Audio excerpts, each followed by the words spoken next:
फिर किसी की हिम्मत नहीं है कि आपको एग्जाम में डिस्क्वालीफाई कर दे। ये मेरी गारंटी है। 10 आउट ऑफ 10 मार्क्स आसानी से उठा सकते हो। 30 दिन तक इस स्टडी प्लान को फॉलो कर देते हो तो आपको कोई रोक ही नहीं सकता इस एग्जाम को हाईएस्ट स्कोर के साथ क्रैक करने से। Hey guys, this is Sonu Ahlawat और आप लोगों की हैवी डिमांड पर लेकर आ चुका हूं SSC Delhi police head constable exam को क्रैक करने के लिए 30 days study plan. Friends, technically अगर देखा जाए आपके पास 30 से ज्यादा दिन है एग्जाम के लिए, लेकिन मुझे आपके केवल 30 दिन चाहिए। इन 30 दिन के अंदर आप इस स्टडी प्लान के थ्रू इस एग्जाम को हाईएस्ट स्कोर के साथ क्रैक करने के लिए 100% प्रिपेयर हो जाओगे। देखिए फ्रेंड्स, इस वीडियो के बाद काफी सारे लोगों ने तो कमेंट में लिखना शुरू कर दिया होगा कि कोई हलवा है क्या, 30 दिन में कोई एग्जाम क्रैक नहीं हो सकता। फ्रेंड्स, आपको कई बार बोल चुका हूं, नथिंग इज इम्पॉसिबल। अगर खुद के ऊपर बिलीव है, खुद के ऊपर 100% कॉन्फिडेंस और एक ऐसा जबरदस्त स्टडी प्लान है तो आप यार कुछ भी उखाड़ सकते हो। तो जो ये इम्पॉसिबल वर्ड है ना, उन्हीं के मुंह से अच्छा लगता है जिनको खुद के ऊपर कॉन्फिडेंस नहीं है, खुद की मेहनत के ऊपर बिलीव नहीं है। तो चलिए यार, ज्यादा टाइम वेस्ट नहीं करते, फटाफट आज का जबरदस्त स्टडी प्लान शुरू कर लेते हैं। बट उससे पहले फ्रेंड्स, आपको बता दूं, वीडियो को आखिर तक जरूर देखिएगा क्योंकि कई बार अधूरी जानकारी खतरनाक साबित हो जाती है। तो चलिए शुरू करते हैं। फ्रेंड्स, सबसे पहले अगर आपको नहीं पता Delhi police head constable exam pattern के बारे में, वो एक बार देख लीजिए। फ्रेंड्स, आपके एग्जाम में टोटल 5 सेक्शन से क्वेश्चन आने वाले हैं, जिसमें से फर्स्ट हमारा जनरल अवेयरनेस रहेगा। इससे टोटल 20 क्वेश्चन 20 मार्क्स के अंदर आएंगे। सेकंड सेक्शन हमारा क्वांटिटेटिव एप्टीट्यूड रहेगा, 20 क्वेश्चन 20 मार्क्स के अंदर आएंगे। थर्ड सेक्शन हमारा जनरल इंटेलिजेंस से 25 क्वेश्चन आएंगे 25 मार्क्स के अंदर ही। फोर्थ सेक्शन इंग्लिश लैंग्वेज रहेगा, 25 क्वेश्चन 25 मार्क्स के अंदर ही। फिफ्थ सेक्शन हमारा बेसिक कंप्यूटर नॉलेज से 10 क्वेश्चन आएंगे 10 मार्क्स के अंदर ही। इसी के बेसिस पर हमारे एग्जाम में टोटल 100 क्वेश्चन आएंगे 100 मार्क्स के अंदर ही। क्वेश्चन पेपर की जो टाइम ड्यूरेशन रहेगी ना, वो 90 मिनट्स रहेगी, मतलब 1.5 घंटा आपके पास टाइम रहेगा। ऑनलाइन एग्जामिनेशन होने वाला है। 0.50 मार्क्स की नेगेटिव मार्किंग रहेगी, जो कि आपको हिला देने वाली है। तो कैसे इससे टकराना है वो भी मैं आपको आगे बता रहा हूं। तो ये जो एग्जाम पैटर्न है, इसको दिमाग में बैठा लीजिए। और अगर आपके पास इस एग्जाम का कंप्लीट डिटेल्ड सिलेबस नहीं है, सब्जेक्ट वाइज, टॉपिक वाइज, तो अभी way to success official telegram channel के अंदर जाइए। वहां पर मैंने इसका complete detail syllabus PDF form में प्रोवाइड कर दिया है। डाउनलोड करके अच्छे से एनालाइज कर लीजिएगा। टेलीग्राम चैनल का लिंक डिस्क्रिप्शन बॉक्स में चेकआउट कर लीजिएगा। तो चलिए फ्रेंड्स, बढ़ते हैं स्ट्रेटजी के ऊपर। सबसे पहले बात कर लेते हैं डेली इस स्टडी प्लान के अकॉर्डिंग 30 दिन तक आपको प्रिपरेशन को कितना टाइम देना होगा। देखिए फ्रेंड्स, मुझे आपके 8 घंटे डेली के चाहिए। केवल 30 दिन तक ये 8 घंटे आप दे दीजिए प्रिपरेशन को। 30 दिन के बाद आप अपना टाइम घटा सकते हैं, 4 घंटे पर ला सकते हैं, 3 घंटे पर भी ला सकते हैं। लेकिन इन 30 दिन में अगर आप इस स्टडी प्लान को फॉलो कर रहे हो तो आपको 8 घंटा प्रिपरेशन को देना ही पड़ेगा। देखिए फ्रेंड्स, आपके फ्यूचर का सवाल है, आपके ड्रीम का सवाल है, तो आप एक महीना 8 घंटा प्रिपरेशन को तो दे ही सकते हो 24 घंटे में से। तो डेली 8 घंटा प्रिपरेशन को दीजिए और कम से कम इन 8 घंटों में से 6 घंटा आपको हार्डकोर सेल्फ स्टडी को देना पड़ेगा। देखिए फ्रेंड्स, अगर आपको जरूरत है किसी कोचिंग क्लासेस को, आपको ऑनलाइन क्लासेस की जरूरत है, तो आपको अपना प्रिपरेशन टाइम बढ़ाना पड़ेगा। लेकिन मुझे डेली की 8 घंटे टोटल चाहिए, जिसमें से 6 घंटे आपको हार्डकोर सेल्फ स्टडी को देना पड़ेगा। खुद आपको पढ़ना पड़ेगा, खुद बुक खोलकर क्वेश्चंस के ऊपर आपको प्रैक्टिस करनी पड़ेगी। कैसे पढ़ाई करनी है वो मैं आपको बता रहा हूं। अब एक बार बात कर लेते हैं Delhi police head constable Manish का एग्जाम लेवल कैसा रहेगा। देखिए फ्रेंड्स, पहली बार एसएससी इस एग्जाम को कंडक्ट करने जा रहे हैं, लेकिन एसएससी ने 2020 में दिल्ली पुलिस कांस्टेबल का एग्जाम कंडक्ट कराया था, तो उसी के रेफरेंस से इसके एग्जाम लेवल के डिस्कस कर लेते हैं। देखिए फ्रेंड्स, ये जो एग्जाम है 100 मार्क्स का है, 100 क्वेश्चन आएंगे। तो इस एग्जाम का 30% पार्ट बिल्कुल इजी रहने वाला है, यानी कि एग्जाम में 30 क्वेश्चन बिल्कुल बेसिक आएंगे। अगर आप बिल्कुल भी पढ़ के नहीं जा रहे हो ना, फिर भी 30 क्वेश्चन तो आप आसानी से सोल्व कर लोगे। इस एग्जाम का 50% पार्ट मॉडरेट लेवल का रहने वाला है, यानी कि क्वेश्चंस ऐसे रहेंगे जिनमें थोड़ा सा टाइम लगेगा, लेकिन आप सोल्व कर लोगे। हाँ, प्रिपरेशन करने की आपको जरूरत पड़ेगी। साथ ही क्वेश्चन पेपर का 20% टफ हम इसको कह सकते हैं, थोड़ा सा लेंथी हम इसमें कहेंगे। और ये भी जो लेंथीनेस आएगी ना एग्जाम में, वो आपकी जनरल अवेयरनेस के अंदर आएगी। जनरल अवेयरनेस के क्वेश्चंस आपके सामने चैलेंज क्रिएट करेंगे। साथ ही जनरल इंग्लिश के क्वेश्चंस आपके सामने चैलेंज क्रिएट करेंगे।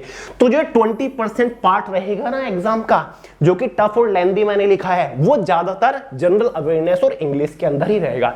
इसलिए यहां से पता चल जाता है कि इन दोनों सेक्शन के ऊपर आपको थोड़ा एक्स्ट्रा ध्यान देना पड़ेगा, थोड़ा एक्स्ट्रा फोकस करना पड़ेगा। तो ये आपका एग्जाम लेवल रहेगा, बहुत ही टफ लेवल का एग्जाम नहीं रहेगा, घबराइएगा मत। 12 बेस एग्जाम है, ग्रुप सी की वैकेंसी है, तो चिंता करने की कोई जरूरत नहीं है। अब बढ़ते हैं थोड़ा सा आगे, फोकस सेक्शन के बारे में बात कर लेते हैं कि कौन कौन से सेक्शन ऐसे हैं जिनके ऊपर आपको स्पेशली ज्यादा टाइम आपको देना पड़ेगा, ज्यादा फोकस आपको उनके ऊपर करना पड़ेगा। उनसे रिलेटेड आप लेक्चर कॉन्सेप्ट क्लियर कर सकते हो, उनसे रिलेटेड आप कोचिंग भी जा सकते हो, जो कि आपके सामने चैलेंज क्रिएट करेंगे एग्जाम में। उसमें से नंबर 1 सेक्शन हमारा है जनरल इंग्लिश।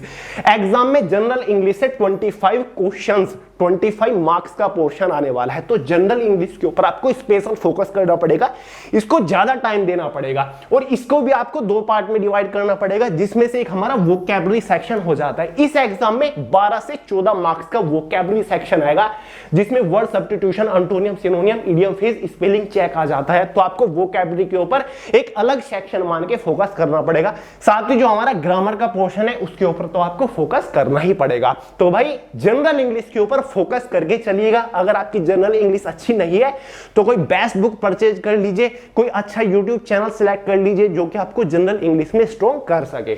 नेक्स्ट सेक्शन है हमारा बेसिक कंप्यूटर नॉलेज। अब काफी सारे लोग बोलेंगे कि भैया कंप्यूटर की बेसिक नॉलेज तो हमें है, ये तो इजी सा सेक्शन है, 10 क्वेश्चन आएंगे, हम आसानी से कर लेंगे, इसके ऊपर ज्यादा फोकस करने की क्या जरूरत है। लेकिन फ्रेंड्स मैं आपको बोलूंगा कि यार ये आपके लिए एक गोल्डन अपॉर्चुनिटी होने वाली है इस एग्जाम में। ये आपको रिवाइव करने का काम करेगा, यानी कि इस एग्जाम के अंदर आप कंप्यूटर से 10 आउट ऑफ 10 मार्क्स आसानी से उठा सकते हो। लेकिन अगर आप इसके ऊपर स्पेशल फोकस करोगे तभी ये आप कर सकते हो। ये गलती मत कर दीजिएगा, ये तो इजी सा सेक्शन है, लास्ट टाइम में जब एडमिट कार्ड आ जाएगा तब इसके ऊपर फोकस करूंगा, मेरा काम हो जाएगा। ये गलती नहीं करनी, आपको अभी से इसके ऊपर फोकस बना के चलना पड़ेगा। और आपको ये टारगेट बनाना है कि भाई बेसिक कंप्यूटर नॉलेज के अंदर तो मुझे 10 मार्क्स चाहिए ही चाहिए, चाहे कुछ भी हो जाए। क्या क्या पढ़ना है वो मैं आपको आगे बता ही रहा हूं, वैसे आपने सिलेबस देख लिया होगा, लेकिन इसके ऊपर आपको हार्ड फोकस करना पड़ेगा। कैसे पढ़ना है, कितना टाइम इसको दे डेली, वो भी आपको बता रहा हूं।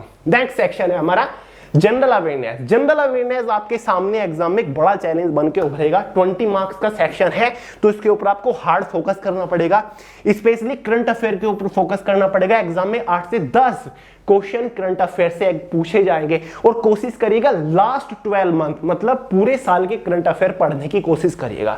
स्टैटिक जीके का अलग से पोर्शन आपको कवर करना पड़ेगा, साथ ही जो जनरल नॉलेज है, history, geography, polity, economy, general science, ये पोर्शन आपको कवर करने पड़ेंगे। स्पेशली अंडरलाइन करके बोल रहा हूं, करंट अफेयर को लास्ट 12 मंथ का कवर करिएगा। 8 से 10 क्वेश्चन एग्जाम में देखने को मिलेंगे, यही आपकी वीकनेस हो सकती है जनरल अवेयरनेस। तो ये हमारे फोकस सेक्शन होंगे। बाकी रीजनिंग को एवरेज तरीके से पढ़ते रहिए, 25 क्वेश्चन आएंगे, आप कर लोगे, एवरेज आएगा, मॉडरेट लेवल का आएगा। क्वांट्स 20 क्वेश्चन आएंगे, मॉडरेट लेवल का आएगा, कर लोगे।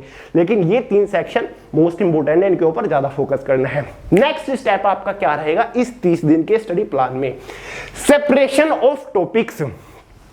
5 सब्जेक्ट आपको पढ़ने हैं 30 दिन के अंदर। तो आपको ये गलती नहीं करनी कि मैंने बोल दिया कि भाई चलो आपका टाइम स्टार्ट हो गया, पढ़ना शुरू कर दो, और आपने एक एक सब्जेक्ट का शुरुआत से उठाया और सिलेबस को खत्म करने की रेस में लग गए, अंधाधुंध प्रिपरेशन करनी आपने शुरू कर दिया। आपने ये नहीं देखा कि कौन सा टॉपिक इंपॉर्टेंट है, कौन सा मुझे पढ़ना है, कौन सा नहीं पढ़ना है, कौन सा मुझे आता है, कौन सा मुझे नहीं आता।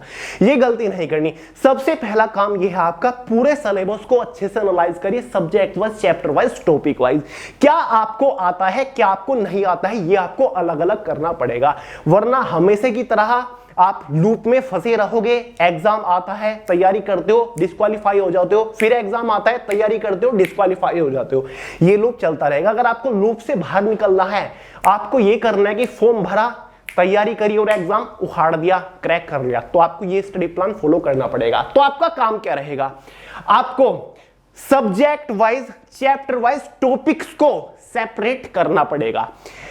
5 पेज लीजिए, ब्लैंक पेपर ले लीजिए और एक के ऊपर लिखे जनरल अवेयरनेस, दूसरे के ऊपर क्वांट्स, तीसरे के ऊपर इंटेलिजेंस, चौथे के ऊपर इंग्लिश और पांचवे के ऊपर कंप्यूटर नॉलेज। अब आपको क्या करना है, सब्जेक्ट वाइज आपको सभी वीक टॉपिक्स निकाल लेने हैं, यानी कि वो टॉपिक्स जिनके ऊपर आपको फोकस करना है, जिन टॉपिक्स के अंदर आप वीक हो, जिन टॉपिक्स से रिलेटेड आपका कॉन्सेप्ट क्लियर नहीं है। सब कुछ आपको पढ़ना नहीं है, जो नहीं आता, जो वीक है, जो इग्नोरेबल टॉपिक है, वो सबसे पहले आपको कवर करने हैं। ये सेपरेट कैसे करने हैं आपको टॉपिक। फ्रेंड्स, जिस सब्जेक्ट की टॉपिक आप निकाल रहे हो उस सब्जेक्ट की बुक, मान के चलिए आप जनरल अवेयरनेस के वीक टॉपिक निकालने बैठ गए, एक ब्लैंक पेपर ले लिया, जनरल अवेयरनेस उसके ऊपर लिखा। जनरल अवेयरनेस की एक बुक ले लीजिए जिस भी बुक से आप प्रिपरेशन करते हो और जनरल अवेयरनेस का पूरा दिल्ली पुलिस हेड कांस्टेबल का सिलेबस लेकर बैठ जाइए। अब देखिए सिलेबस में कौन कौन से टॉपिक से क्वेश्चन आएंगे और बुक खोल लीजिए। बुक आपने खोली, देखा हिस्ट्री के अंदर इंडस वैली सिविलाइजेशन से रिलेटेड आपका कॉन्सेप्ट क्लियर नहीं है, तो टॉपिक को नोट करिए कि ये मुझे कवर करना है, इसमें मुझे डाउट है। दूसरा सेक्शन देखा आपने, हिस्ट्री के अंदर वैदिक सिविलाइजेशन कवर नहीं है, इसको नोट कर लिया। आगे चले, मगध साम्राज्य है, ये मुझे आता है, मगध साम्राज्य के अंदर हरियंक वंश से रिलेटेड कॉन्सेप्ट आपका क्लियर है, आप जानते हो। उसके बाद नंदा डायनेस्टी आता है, इसके बारे में मुझे नहीं पता, तो नोट कर लिया। उसके बाद कुछ आता है सम्राट अशोक के बारे में नहीं पता, उसको नोट कर लिया। सैयद वंश आता है, वो मुझे नहीं आता। अकबर के बारे में आपको नहीं पता, मुगलों के बारे में आपने पढ़ा है लेकिन अकबर के बारे में आप डिटेल से नहीं जानते और इंपोर्टेंट टॉपिक है, उसको नोट कर लिया। पानीपत के 3 युद्ध हुए थे, इसके बारे में आप नहीं जानते, कौन सा युद्ध कब लड़ा गया, किस किस के बीच में लड़ा गया, तो इसको नोट कर लिया। 1857 की रिवॉल्यूशन आपको नहीं पता, नोट कर लिया। साइमन कमीशन क्या था, कब भारत आया था, किसने इसका विरोध किया था, ये नहीं पता, नोट कर लिया। मतलब जो टॉपिक वीक है, इग्नोरेबल है, जो कि पढ़ने में मजा नहीं आता, जिनको आप हमेशा छोड़ते हो, उन टॉपिक्स को आपको पहले कवर करना है और उनको अलग निकाल लेना है। ऐसा ही दूसरा सेक्शन क्वांटिटेटिव एप्टीट्यूड ले लीजिए। मैथमेटिक्स के अंदर तो आपको टॉपिक वाइज ही नहीं बल्कि क्वेश्चंस के टाइप भी आपको अलग निकाल लेने हैं। फॉर एग्जांपल, मान के चलिए एक रेशियो प्रोपोर्शन टॉपिक होता है। रेशियो प्रोपोर्शन आपने पढ़ा हुआ है, इसका बेसिक कॉन्सेप्ट आपका क्लियर है, लेकिन रेशियो प्रोपोर्शन के अंदर मिक्सचर एलिगेशंस के कुछ क्वेश्चन होते हैं, तो मिक्सचर एलिगेशन के क्वेश्चन आप सोल्व नहीं कर पाते, इसी को नोट कर लिया।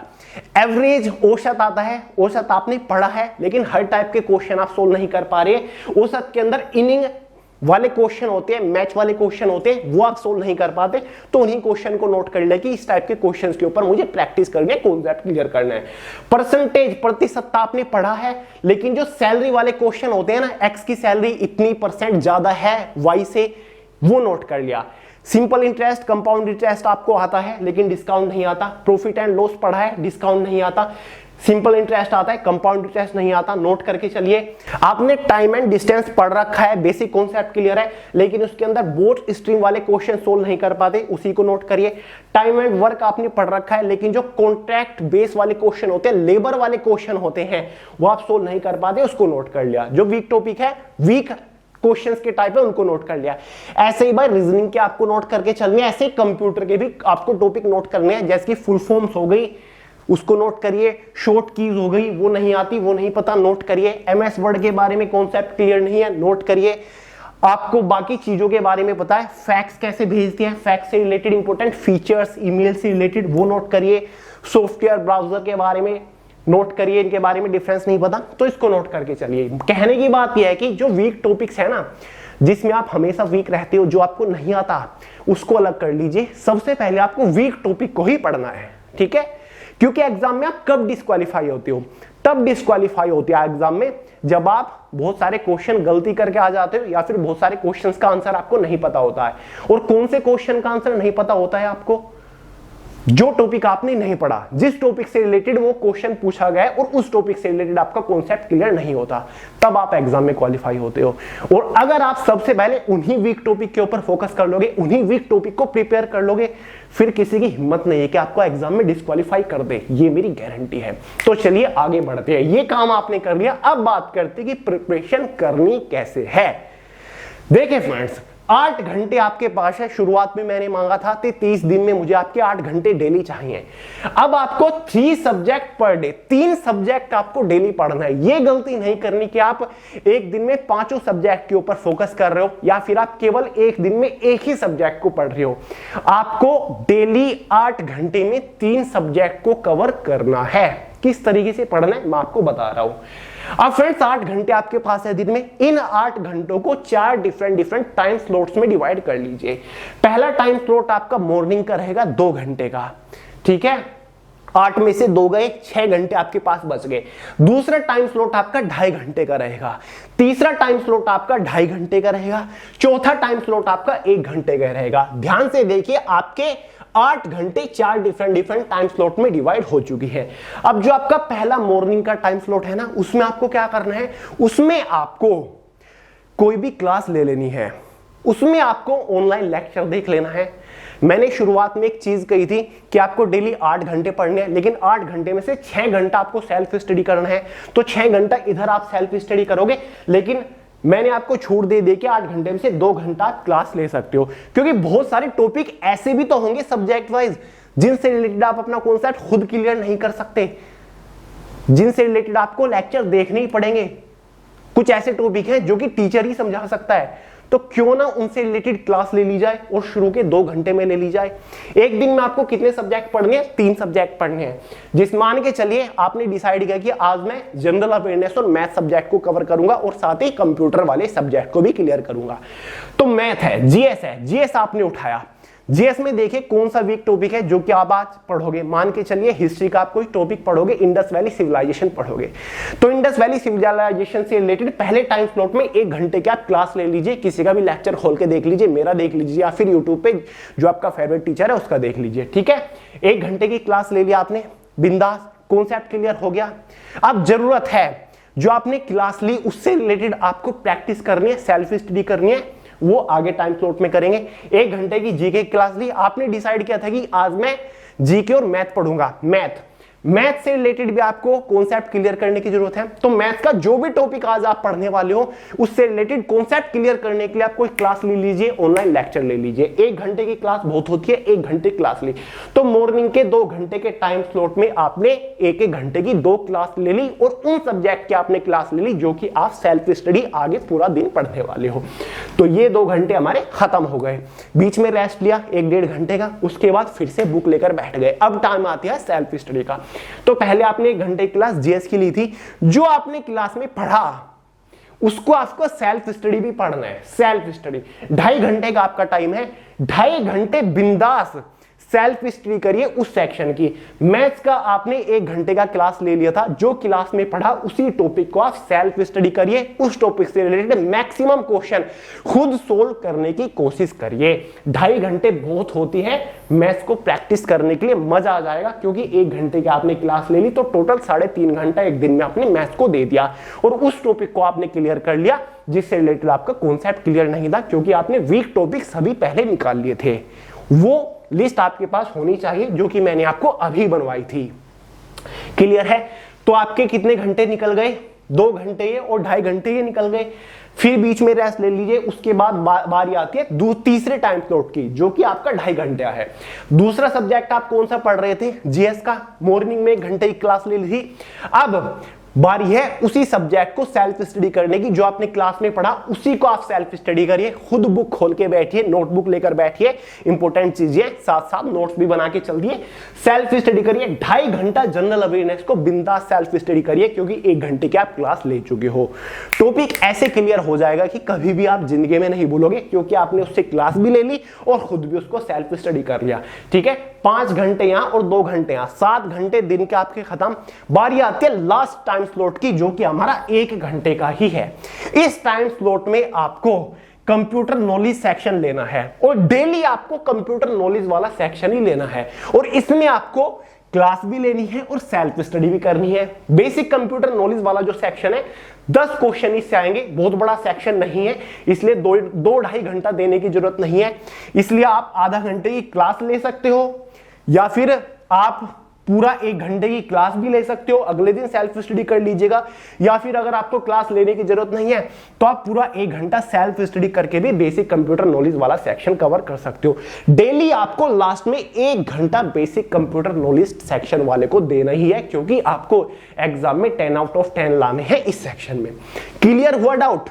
ठीक है, अब नीचे देखिए मैंने नोट करके एक पॉइंट लिखा हुआ है, switch subject after switch subject after completing of a topic.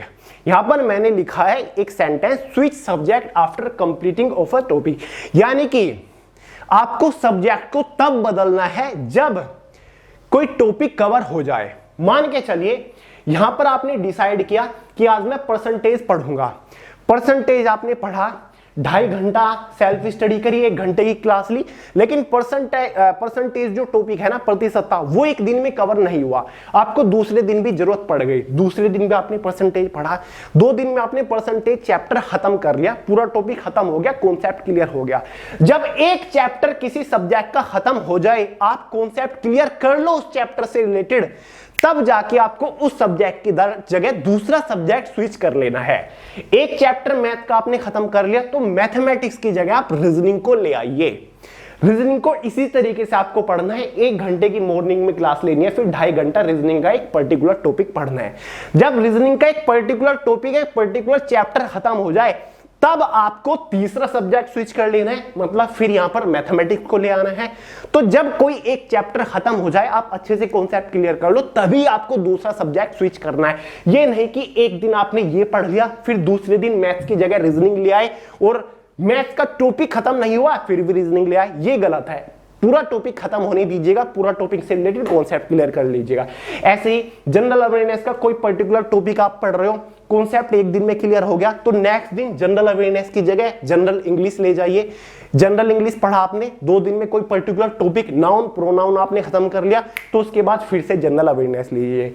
इन दोनों सब्जेक्ट को ही स्विच करना है, बेसिक कंप्यूटर नॉलेज वाला सेक्शन स्विच नहीं करना, ये परमानेंट यही रहेगा, ठीक है। इसकी जगह किसी को भी स्विच नहीं करना। एग्जाम में 5 ही तो सेक्शन आएंगे ना, तो 2 5 हो गए, ठीक है। यहां पर तो आप स्विच कर रहे हो, उसको परमानेंट रखोगे तो 5 सेक्शन आपके कवर हो जाएंगे बिंदास, 30 दिन में आप उखाड़ के फेंक दोगे।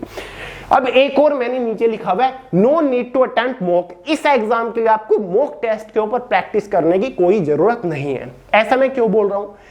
एग्जाम में 100 क्वेश्चन आएंगे, 90 मिनट क्वेश्चन पेपर की टाइम ड्यूरेशन है, तो आपके सामने कोई बड़ा चैलेंज नहीं बनने वाला है।